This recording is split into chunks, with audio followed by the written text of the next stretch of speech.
اس امر یعنی خلافت سے پالا پڑے گا اور حق تعالیٰ کی جانب سے اس پر میری مدد کی جائے گی۔ اور ہاں، حضرت خضر علیہ السلام کی عمر دراز کیسے ہوئی؟ تو اس حوالے سے یاد رکھیں کہ کچھ لوگوں کا ماننا ہے کہ حضرت خضر علیہ السلام نے چشمہ حیات میں غسل فرمایا اور اس کا پانی پیا تھا، بلکہ تفسیر خزائن العرفان میں نقل ہے کہ حضرت ذوالقرنین نے پرانی کتابوں میں پڑھا تھا کہ سام بن نوح علیہ السلام کی اولاد میں سے ایک شخص چشمہ حیات سے پانی پی لے گا تو اس کو موت نہ آئے گی۔ اسی لیے حضرت ذوالقرنین نے مغرب کا سفر کیا۔ آپ کے ساتھ حضرت خضر علیہ السلام بھی تھے۔ وہ تو آب حیات کے چشمے پر پہنچ گئے اور اس کا پانی بھی پی لیا، مگر حضرت ذوالقرنین کے مقدر میں نہیں تھا، وہ محروم رہ گئے۔ اس سفر میں آپ جانب مغرب روانہ ہوئے تو جہاں تک آبادی کا نام و نشان ہے وہ سب منزلیں طے کر کے آپ ایک ایسے مقام پر پہنچے کہ انہیں سورج غروب کے وقت ایسا نظر آیا کہ وہ ایک سیاہ چشمہ میں ڈوب رہا ہے، جیسا کہ سمندری سفر کرنے والوں کو آفتاب سمندر کے کالے پانی میں ڈوبتا نظر آتا ہے۔ وہاں ان کو ایک ایسی قوم ملی جو جانوروں کی کھال پہنے ہوئے تھی، اس کے سوا کوئی دوسرا لباس ان کے بدن پر نہیں تھا، اور دریائی مردہ جانوروں کے سوا ان کی غذا کوئی دوسرا سامان نہیں تھا۔ یہ قوم ناسک کہلاتی تھی۔ حضرت ذوالقرنین نے دیکھا کہ ان کے لشکر سے بے شمار ہیں اور یہ لوگ بہت ہی طاقتور اور جنگجو ہیں، تو حضرت ذوالقرنین نے ان لوگوں کے گرد اپنی فوجوں کا گھیرا ڈال کر ان لوگوں کو بے بس کر دیا۔ چنانچہ کچھ تو مشرف با ایمان ہو گئے، کچھ آپ کی فوجوں کے ہاتھوں مقتول ہو گئے۔ بس آب حیات یا چشمہ حیات کی اتنی حقیقت ہی کتب میں لکھی ہے، مگر اصل حقیقت تو بے شک اللہ ہی بہتر جانتا ہے۔ علماء کرام فرماتے ہیں کہ 4 نبی زندہ ہیں کہ ان کا وعدہ الہیہ ابھی آیا ہی نہیں۔ یوں تو ہر نبی زندہ ہے، بے شک اللہ نے حرام کیا ہے زمین پر کہ انبیاء علیہ السلام کے جسموں کو خراب کرے، تو اللہ کے نبی زندہ ہیں، روزی دیے جاتے ہیں۔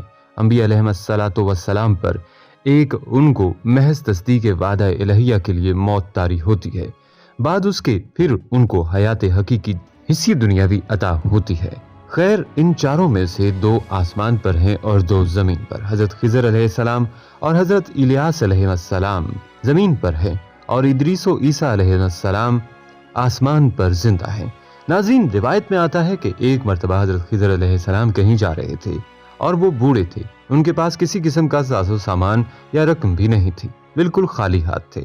راستے میں انہیں ایک فقیر ملا، اس نے خضر علیہ السلام سے کہا کہ مجھے خدا کے نام پر کچھ دے دو۔ اس پر حضرت خضر علیہ السلام نے جواب دیا کہ میرے پاس تو کچھ بھی نہیں ہے۔ اس فقیر نے دوبارہ کہا کہ مجھے اللہ کے نام پر کچھ تو دے دو۔ حضرت خضر علیہ السلام نے جواب دیا کہ بھائی، میں اس خدا کا نام لے کر تم سے کہتا ہوں کہ میرے پاس کچھ بھی نہیں ہے، میرے سامنے اتنا عظیم نام نہ لو۔ اس فقیر نے تیسری مرتبہ کہا کہ مجھے اللہ کے نام پر کچھ تو دے دو۔ حضرت خضر علیہ السلام نے جواب دیا کہ تو نے اتنی بڑی ہستی کا نام لے لیا ہے مگر میرے پاس کچھ بھی نہیں ہے، تو ایسا کر کہ میرے گلے میں توق ڈال اور مجھے منڈی میں لے جا کر فروخت کر دے اور میری قیمت اللہ کے نام پر لے لے، کیونکہ اللہ کا نام سننے کے بعد میں تجھے خالی ہاتھ نہیں لوٹا سکتا۔ اس فقیر کو کیا پتا تھا کہ یہ اللہ کا برگزیدہ نبی ہے، یہ حضرت خضر علیہ السلام ہے۔ بہرحال اس فقیر نے آپ کا نام پوچھے بغیر حضرت خضر علیہ السلام کے گلے میں توق ڈال دیا اور منڈی لے گیا، اور وہاں جا کر اعلان کرنے لگا کہ اس بوڑھے کو خرید کر کون اپنا غلام بنائے گا۔ منڈی کے خریداروں میں ایک بوڑھا بندہ بھی تھا۔ اس نے اپنے دل میں سوچا کہ یہ شخص تو بوڑھا ہے، کام کرنے کے قابل نہیں، اگر کسی اور نے اسے خرید لیا تو اس سے خوب کام لینے کی کوشش میں اس پر ظلم کرے گا، لہذا اسے میں ہی خرید لیتا ہوں۔ لہذا وہ آگے بڑھا اور اس نے اس بوڑھے غلام یعنی حضرت خضر علیہ السلام کو خرید لیا اور اپنے گھر لے آیا۔ حضرت خضر علیہ السلام نے اپنے آقا سے پوچھا کہ جناب کوئی کام بتائیں تاکہ میں اسے کر دوں۔ اس نے کہا کہ آرام کرو، کوئی کام نہیں ہے۔ بہت اصرار پر اس نے کہا کہ اس کونے میں جو پتھر پڑے ہیں انہیں اٹھا کر حویلی کے دوسرے کونے میں ڈال دو۔ آقا نے سمجھا کہ غلام بوڑھا ہے، 1-2 پتھر اٹھانے کے بعد تھک جائے گا اور آرام کرے گا، اور یوں کئی دن اس کو اس کام میں لگ جائیں گے۔ کچھ دیر بعد وہ آقا واپس آیا تو سارے پتھر حویلی کے دوسرے کونے میں پڑے تھے۔ وہ حیران رہ گیا کہ یہ کیا ہوا کہ اس بوڑھے نے کئی دنوں کے کام کو اکیلے چند گھنٹوں میں کر لیا ہے۔ اس نے حیران ہو کر پوچھا کہ تم کیا چیز ہو اور کون ہو؟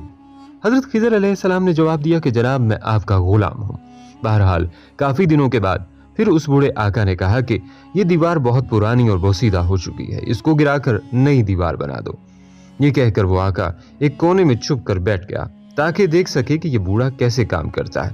لہذا حضرت خضر علیہ السلام نے اب پرانی دیوار گرائی اور گارا بنایا، اور پھر ایک پتھر کو گارا لگا کر دیوار بنانے کے لیے گارا بنایا، پھر ایک پتھر کو گارا لگا کر دیوار پر بنانے کے لیے رکھا، اور پھر یوں پتھروں کو اشارہ کیا تو پتھر ترتیب سے دیوار پر لگنا شروع ہو گئے، اور پھر آنن فانن دیوار کھڑی ہو گئی۔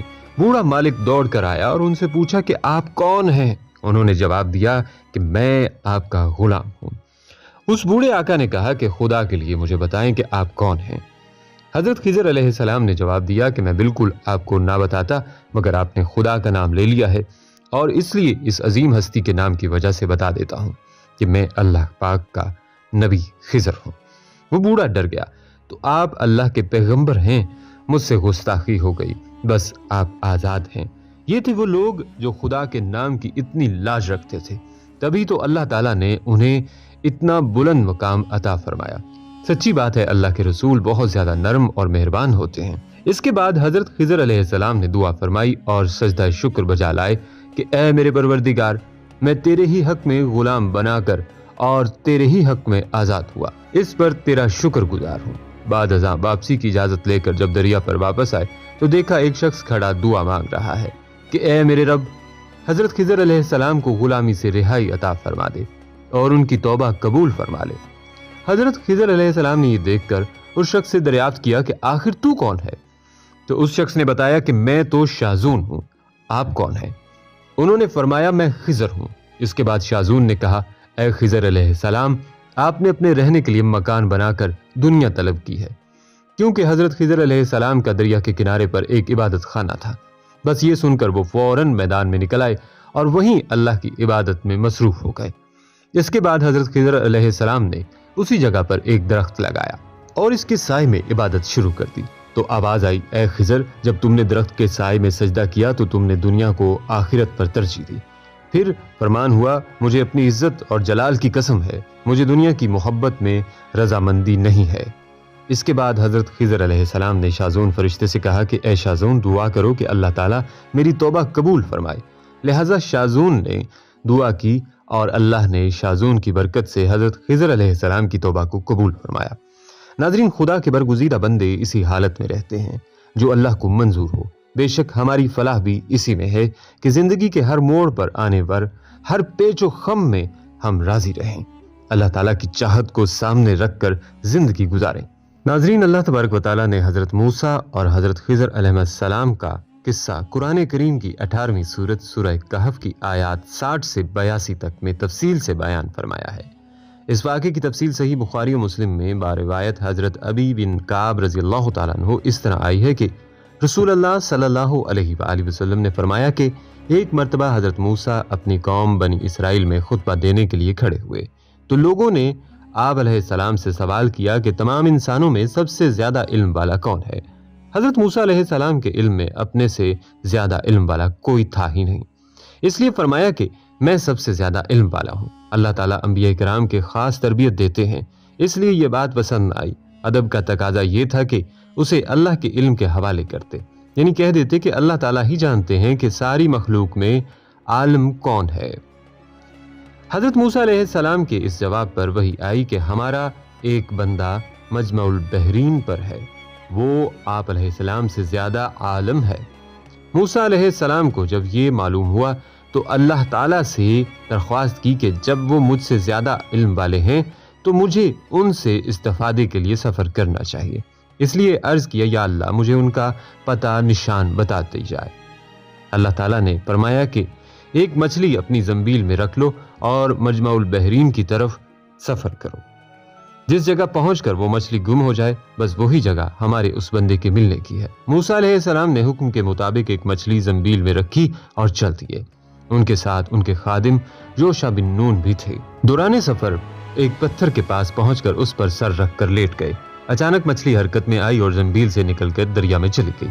مچھلی کے زندہ ہو کر دریا میں چلے جانے کے ساتھ ایک دوسرا معجزہ یہ ہوا کہ جس راستے سے مچھلی دریا میں گئی تھی اللہ تعالیٰ نے وہاں پانی کا جریان روک دیا اور اس جگہ پانی کے اندر ایک سرنگ جیسی ہو گئی۔ یوشع بن نون اس عجیب واقعے کو دیکھ رہے تھے۔ موسیٰ علیہ السلام بیدار ہوئے تو یوشع بن نون مچھلی کا یہ عجیب معاملہ انہیں بتانا بھول گئے اور اس جگہ سے روانہ ہو گئے۔ پورے ایک دن ایک رات کا مزید سفر کیا۔ جب دوسرے روز کی صبح ہوئی تو موسیٰ علیہ السلام نے اپنے رفیق سے کہا، ہمارا ناشتہ لاؤ۔ اس پر یوشع بن نون کو مچھلی کا واقعہ یاد آیا اور اپنے بھول جانے کا عذر کیا کہ شیطان نے مجھے بھلا دیا تھا، اور پھر بتایا کہ وہ مچھلی تو زندہ ہو کر دریا میں ایک عجیب طریقے سے چلی گئی۔ اس پر موسیٰ علیہ السلام نے فرمایا، وہی ہماری منزل مقصود تھی جہاں مچھلی زندہ ہو کر گم ہوئی۔ چنانچہ اسی وقت واپس روانہ ہو گئے اور ٹھیک اس راستے سے لوٹے جس پر پہلے چلے تھے تاکہ وہ جگہ مل جائے۔ جب اس پتھر کے پاس پہنچے تو دیکھا کہ اس پتھر پر ایک شخص سر سے پاؤں تک چادر تانے لیٹا ہوا ہے۔ حضرت موسیٰ علیہ السلام نے سلام کیا تو حضرت خضر علیہ السلام نے کہا، اس غیر آباد جنگل میں سلام کہاں سے آ گیا؟ اس پر موسیٰ علیہ السلام نے کہا کہ میں موسیٰ ہوں۔ تو حضرت خضر علیہ السلام نے سوال کیا، موسیٰ بن اسرائیل؟ آپ علیہ السلام نے جواب دیا، ہاں موسیٰ بن اسرائیل، اس لیے آیا ہوں کہ مجھے وہ خاص علم سکھا دیں جو اللہ تعالیٰ نے آپ کو دیا ہے۔ خضر علیہ السلام نے کہا کہ آپ علیہ السلام میرے ساتھ صبر نہیں کر سکیں گے۔ اے موسیٰ، میرے پاس ایک علم ہے جو اللہ نے مجھے دیا ہے، وہ آپ علیہ السلام کے پاس نہیں، اور ایک علم آپ کو دیا ہے جو میں نہیں جانتا۔ موسیٰ علیہ السلام نے